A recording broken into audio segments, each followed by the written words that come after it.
Hello everyone. Before starting the video, if you are new here, please support and subscribe to my channel for more videos like this. Let's start. Imagine yourself caught in the middle of a heated argument. Your heart races. Every word feels like a weapon. Every exchange a battle. You carefully craft your next response, determined to prove your point. But the other person, they're doing the exact same thing. Neither of you is truly listening, just waiting for the next opportunity to strike. Then N steps in. He doesn't take sides or tell you what to say. Instead, he leans in and whispers something unsettling. You've already lost. But how? You're standing your ground, defending yourself, refusing to back down. How could that possibly mean defeat? Because according to N, the moment you engage in this kind of fight, you've already surrendered your true power. Real strength, he argues, doesn't come from proving you're right. It comes from something much more unexpected. So what is this hidden power? And why does silence sometimes carry more weight than words? The illusion of power in arguments. Most people assume power lies in winning arguments, proving others wrong, and dominating conversations. But Friedrich N saw things differently. To him, power wasn't about words. It was about control. Why do people argue? If you've ever found yourself in an argument, you know how fast things escalate. But have you ever stopped to ask, why do we argue in the first place? According to N, arguments are rarely about truth. They stem from deeper psychological needs, ego protection. People argue because their sense of self is on the line. Admitting they're wrong feels like losing a part of themselves. The mind resists this at all costs. Power struggles. Many debates aren't about facts. They're about dominance. Who speaks last? Who controls the tone?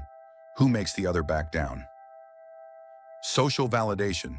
Sometimes people argue not because they believe in their point, but because they want to be seen as confident, intelligent, or strong. N saw these behaviors as signs of weakness. He believed that reacting emotionally meant you were being controlled, and the moment someone provokes you, you've already lost. Nietzsche's will to power and the Übermensch. Nietzsche's famous will to power is often misunderstood. It's not about brute force. It's about shaping reality to your will. And sometimes the strongest move isn't to fight at all. This is where the Übermensch, Nietzsche's ideal, superior individual, comes in. The Übermensch isn't emotionally reactive like the average person. He doesn't argue to win or to prove a point. Instead, he chooses when to engage and when to remain silent. Because power isn't in words, it's in controlling the entire interaction. The power of strategic silence. Picture a heated debate in a meeting.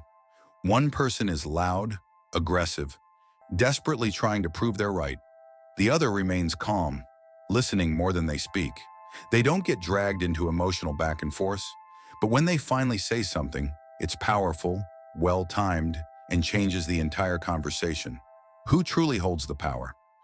Nietzsche would argue it's the one who stays in control, who refuses to be emotionally manipulated. That's the person who wins in the long run. Why silence can be more powerful than winning arguments.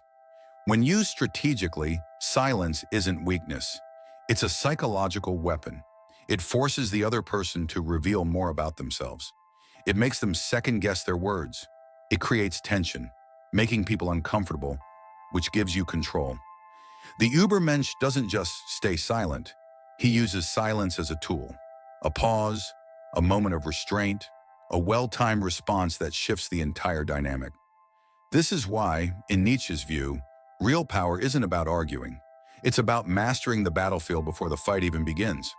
Silence isn't just the absence of words.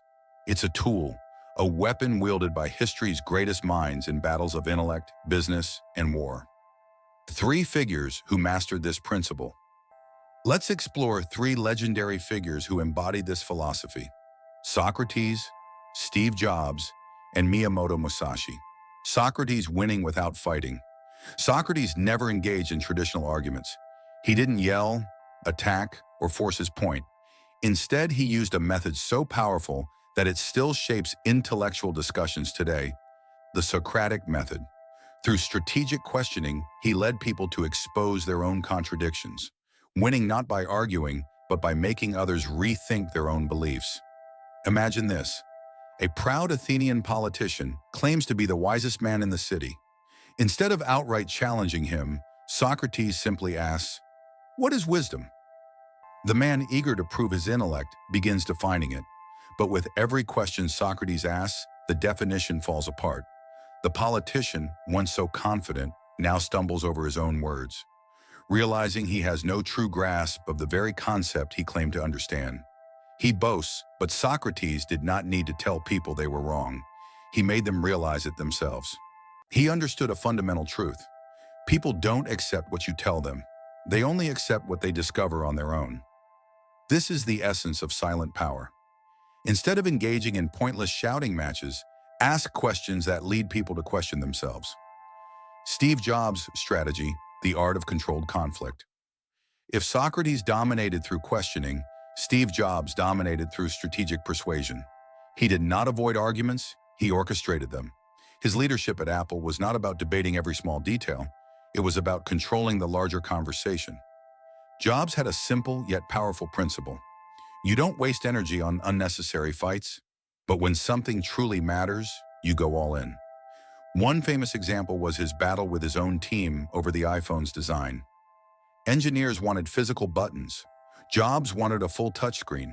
Instead of arguing endlessly, he led them to see his vision. He let them debate, let them express their concerns, until they realized, through his guidance, that a touchscreen device was not just possible, it was inevitable. He did not tell people what to think. He made them believe it was their idea all along. Most people argue out of ego, to prove they are right. But Jobs argued with a purpose, to win people over, not to prove a point. And that's the key. If your words don't move people toward action, they are just noise. Miyamoto Musashi, the silent samurai who won before the fight began. Now let's go beyond philosophy and business, to the battlefield. Miyamoto Musashi, the undefeated samurai, understood a simple truth. The best way to win a fight is to never draw your sword. Musashi won over 60 duels, but not just through physical skill. His greatest victories were psychological. He played mind games, unsettling his opponents before the battle even began. One famous example, his duel against Sasaki Kojiro. Kojiro was a master swordsman known for his deadly speed, but Musashi didn't challenge him head-on. Instead, he showed up hours late to the duel, making Kojiro furious. By the time Kojiro finally faced him, he was so blinded by anger that he made mistakes, allowing Musashi to defeat him with ease. Musashi knew that if your enemy is emotional, they are already weak. Nietzsche's philosophy aligns perfectly with this. The Übermensch does not react. He controls the reactions of others. Musashi proved that silence, patience, and psychological dominance are often more powerful than brute force. The common thread: power through strategic silence. What do Socrates, Steve Jobs, and Musashi all have in common? They never wasted energy on useless arguments. They did not react. They dictated the terms of engagement. They understood that true power is not in words, it's in influence. The next time you feel the urge to argue, ask yourself, am I reacting emotionally or am I controlling the situation? Because true power is silent. Why do we argue? Why do we feel the need to prove ourselves right, to fight back, to defend our ideas, even when the argument is going nowhere? Most people believe that arguments are about truth. They are not. Arguments are about power. The more you argue, the more you reveal about yourself, your insecurities, your emotional triggers, and most importantly, the fact that someone else is controlling your reaction. Nietzsche understood this deeply. His concept of will to power was not just about physical dominance. It was about controlling yourself so well that others fall into your influence without even realizing it. And modern psychology proves just how accurate he was. Why do people get trapped in arguments? Arguments are not logical, they are psychological. When we argue, we believe we are standing up for our beliefs. In reality, we are often just reacting to deep-rooted psychological triggers. Let's break it down. 1. Cognitive biases. Your brain wants to win, not learn. Our brains are wired with biases that make us terrible at arguing rationally. Some of the biggest culprits: confirmation bias. We only look for information that supports what we already believe. Backfire effect. When someone challenges our beliefs, we don't change our minds, we double down. Dunning-Kruger effect. The less we know about something, the more confident we are in our opinions. These biases make most arguments pointless. No one actually listens. Instead, they just wait for their turn to speak. Nietzsche's Übermensch avoids this trap. He listens, observes, and chooses whether the conversation is even worth engaging in. 2. Emotional triggers. Why we take arguments personally. Have you ever wondered why some arguments make you furious while others don't bother you at all? That's because we don't argue over logic. We argue over identity. When someone disagrees with us on a deep level, it feels like a personal attack. That's why debates about politics, religion, or philosophy turn ugly so fast. Because people don't just feel like their ideas are being challenged. They feel like they themselves are being attacked. This is why the most powerful people in history never argue emotionally. If someone can make you emotional, they control you. The Übermensch does not fall for this trap. He does not react. He observes, analyzes, and then decides whether or not to respond. 3. The need for validation. The real reason people argue. At the core of most arguments isn't truth, it's ego. People don't just want to be right, they want to be seen as right. Nietzsche understood that most humans seek validation from the herd. They argue not to find truth, but to gain approval. But the Übermensch does not need validation. He creates his own truth. Think about the most influential figures in history. Did they waste time arguing with critics? Number. They focused on their vision, ignored distractions, and let their actions speak louder than words. Nietzsche was ahead of his time. His insights on power, control, and silence align remarkably well with modern psychological research. Let's break it down. 1. Power dynamics in social interactions. Studies in social psychology reveal that the most influential people in any group aren't the ones who dominate conversations. They're the ones who control their flow. They don't interrupt, they don't over-explain. They speak with purpose, making every word count. This is why truly powerful leaders rarely need to raise their voices. They don't demand attention, they command it.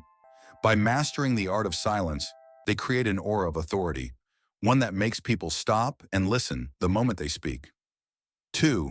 The role of self-restraint in persuasion. Behavioral psychology shows that people who remain calm and composed in arguments are far more persuasive than those who become emotional.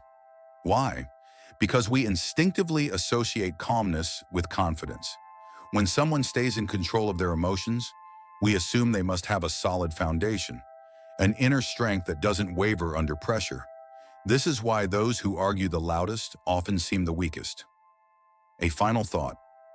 The next time you feel the urge to argue, remember, true power isn't about proving you're right. True power comes from knowing you don't have to. Nietzsche and the power of self-mastery. Nietzsche believed that real power begins with self-mastery. The Übermensch isn't ruled by emotions. He doesn't react. He chooses his response, and that makes him untouchable. Nietzsche didn't advocate for silence to avoid conflict. He saw it as the ultimate weapon. Because the one who controls his own reaction doesn't just control himself, he controls the entire conversation. Let's put this into perspective. If someone insults you and you react, you have lost. If someone challenges you and you feel the urge to defend yourself, you have lost. If you get pulled into an argument just to prove you are right, you have lost.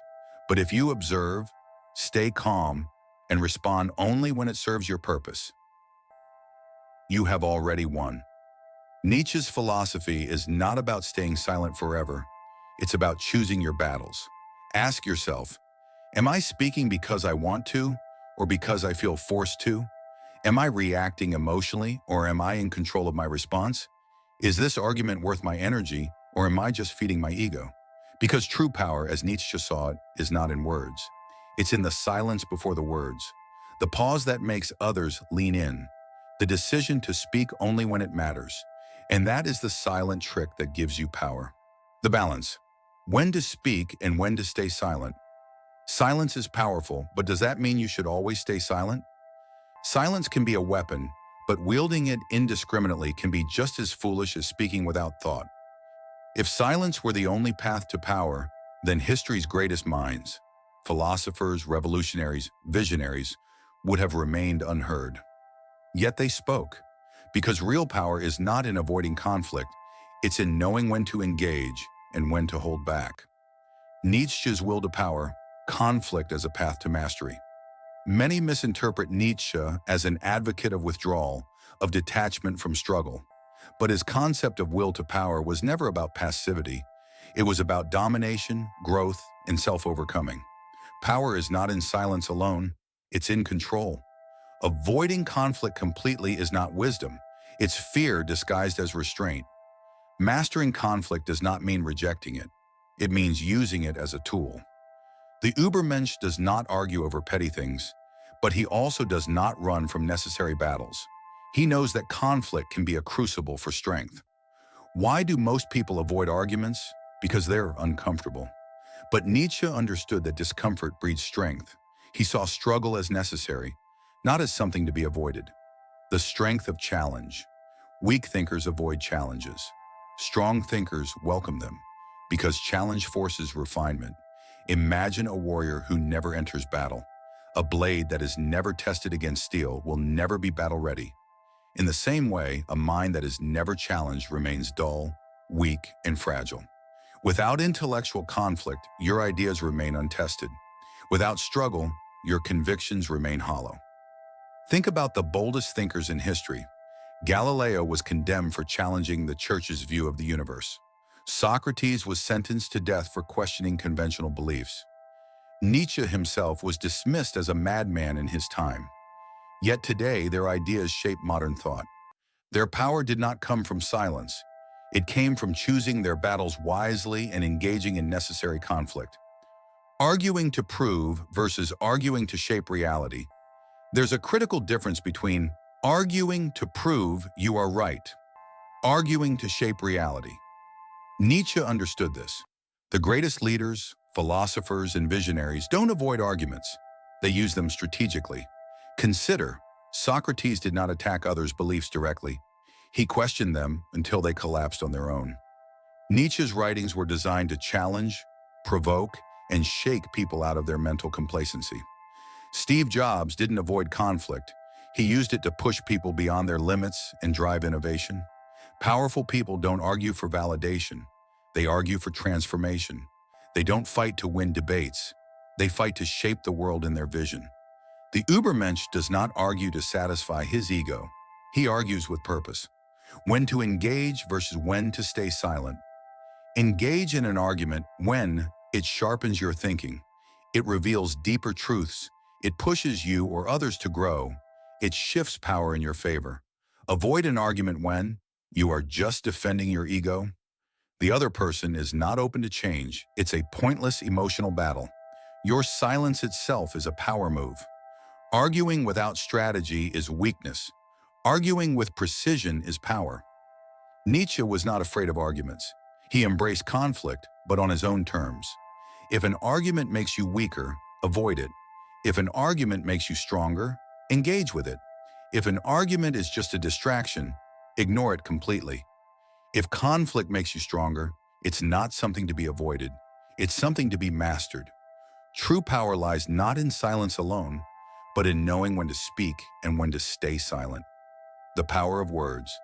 If you had to choose, never arguing again or mastering influence through conflict, which would give you more power? Now imagine waking up to a voice whispering, you have only 100 words left to speak in your entire life. Suddenly, every word carries weight. Would you waste them in pointless arguments? Would you throw them away trying to convince someone who isn't even listening? Or would you wield them with precision, like a warrior sharpening his last blade before battle? This is where true power lies. Nietzsche understood something most people overlook. Words are currency. The more you spend them carelessly, the less valuable they become. The strength in silence. Picture yourself in an argument. Your heart races. Your mind fills with comebacks, defenses, points you need to make. But pause. Breathe. Now ask yourself, Who really holds the power? The one scrambling to prove himself, or the one who knows when to stay silent? Because silence isn't weakness. It's strategy. It's control. It's the ability to make others question themselves without saying a word. Your challenge. The next time you feel the urge to argue, stop, observe, watch how the other person reveals their own weaknesses. See how their words expose their insecurities. And then, when the moment is right, speak with purpose or say nothing at all. Because real power, it doesn't shout, it doesn't beg, it speaks only when necessary. Thank you for watching. Don't forget to subscribe and turn on the notifications to stay updated. See you in the next video. Goodbye.